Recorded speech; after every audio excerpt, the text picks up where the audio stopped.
The two important ones. The two important ones. Well, but of course. Okay, But of course. this is My name is Chelsea. Nice to meet you all. I'll be conducting the concert. And I'm also going to be with you all in Greensboro, Greensboro Symphony. I'm from Greensboro, and we're going to be doing the New Year's Eve concert there. All right. So we'll have lots of December together. All right. Let's hope so. Absolutely. Yes. So let's start it off with, we really appreciate, no, you don't have to do that kind of thing. At least right yet. Yeah. But we're really pleased to have you take this time and just start a little dialogue as to what Down Home or Deep in the Heart of Christmas is going to all be about, and welcome you back to Beaumont. We had such a great time with you here.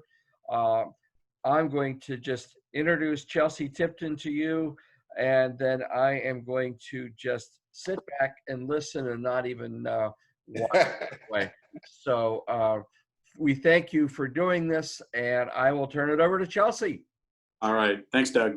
Good day to you, and thank you so much for joining us. We have John Hagan and J.C. Fisher from the Texas Tenors, and we're so happy you could be with us during this pandemic time. You know, we have to try different approaches, which is not necessarily a bad thing. And so we just wanted to have our folks around here to get to see you and talk to you just a little bit about your program.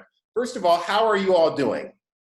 We're doing great, as good as we can. You know, like everybody, we've had to change our thought process a little bit, but we're staying positive, and we look forward to being able to see folks like you in the coming months. So absolutely, we're doing fine. Good. You know, right now, orchestras all around the world are trying to figure out how we're going to get things up and going in August and September and October. And it's just a different time. So we're doing a lot of planning, looking at different ways that we can get the orchestra on stage safely, get our audience in the chair in their seats safely. What have you all been doing during the pandemic time? I mean, has it just been planning? Have you been practicing? Have you been recording? Looks like you're in a recording studio right there behind you. As a matter of fact, we're in a recording studio. JC and I are in Kansas City today in a recording studio, and the Tenors have been working on a new album. And we've also have had, obviously, enough time to do some other projects as well. Sure. And Marcus is down in Waxahachie, Texas. He's been working on an album of his own of some pop music, and I've actually almost finished with an album of Italian operatic arias, and and JC's been working on. Yeah, I love this because Marcus has been working on classic rock. John's been working on some classical opera and stuff. I've been working on classical cars. Nice. I love it. We do what we got to do. Classics are classics are classics. Classics are classics. Yeah. They transcend all the different mediums. Absolutely. So, well, I was just curious. How long have y'all been together? How did y'all meet? I mean, how did that come about?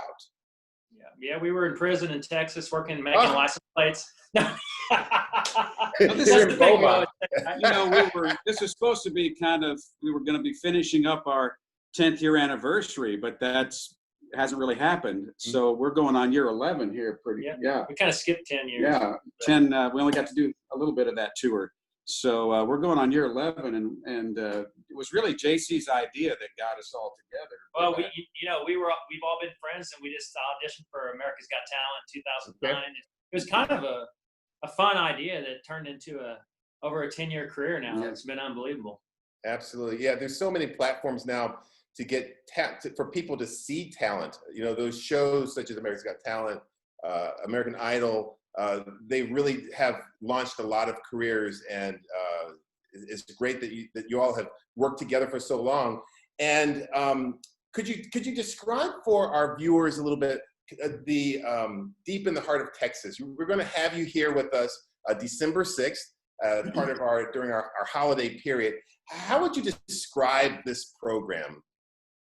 Well, it's Deep in the Heart of Christmas, and it's a program that will be pretty much about 90% Christmas music, and some it'll be standards, and then some original songs, and maybe some songs that Christmas songs that maybe people haven't heard before, very few people have heard. So it's like our regular show in the fact that we draw on music from all different genres.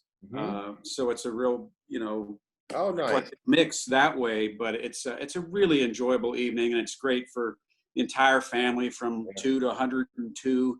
There's something for everybody there, and we love it. It's such a popular show, and we change it up a little bit each year. And we'll be doing that when we come to you. And your Christmas show there will probably be unlike any other one we've done. It'll be a little bit different because we've had time to work on some things. I misspoke and called it Deep in the Heart of Texas, Deep in the Heart of Christmas. Well, we do that too. So it works. No, that's great. That's great. And it's also fun, I think, for the listeners to hear holiday tunes kind of redressed in a different way. I think that's what you're kind of providing for our folks here. And so, are you all based somewhere where you do concerts, or is it just all touring for you? We pretty much, it's mostly touring. We do. I know. I wasn't going to say it. we do sit down in Branson for maybe 4 days in a row every now and then, and throughout the course of the year, where maybe we end up doing a total of 20 or 24 shows throughout the year in Branson. But we're really, JC and I are both based in Kansas City. Okay. And Marcus is down just south of Dallas. And it's mostly touring. So, and we love it. We haven't got tired of it yet. Yeah.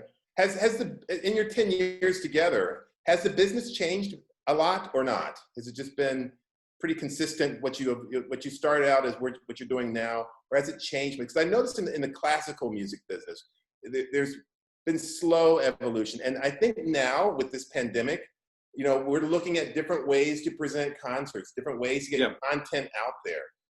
We probably would, if the pandemic were not happening, we probably wouldn't even be doing this Zoom thing. We just wait till you come here.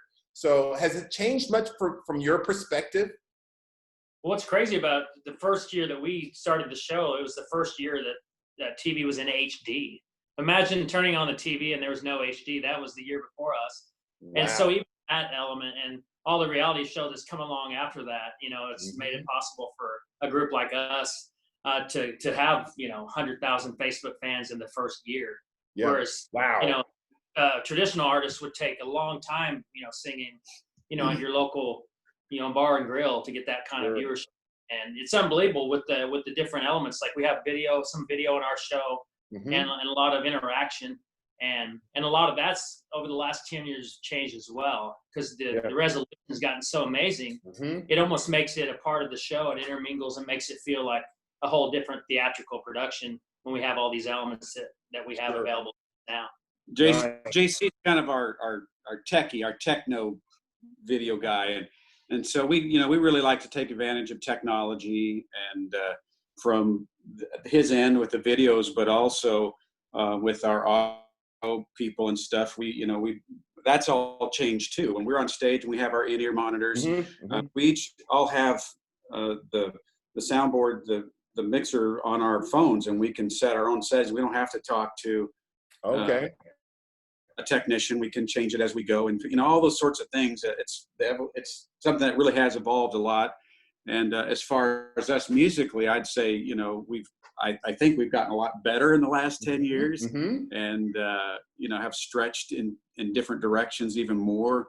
And we're having a great time. We're looking forward to the next 10 years. Right. It's like you said, without this pandemic, I didn't even know what Zoom was before the pandemic. Exactly. Yeah. And I think by the time this is behind us, there's going to be a lot more things that we're going to learn. And, we may look back on it and see it as a period that stimulated growth in a whole nother way we couldn't have imagined. Sure. One of our last concerts we did before everything shut down was The Wizard of Oz, and the orchestra accompanied the film, and it was incredibly difficult, but the audience just loved it. But it was bringing together this old film and having a live orchestra underneath it. And, our businesses have to evolve with the times. I mean, I think that's what it sort of boils down to, what you're saying. We have to evolve. And there's so many other platforms that we can now use, such as Zoom, such as Facebook, and Twitter and so on, to reach out to fans and stay in touch with people and make that connection.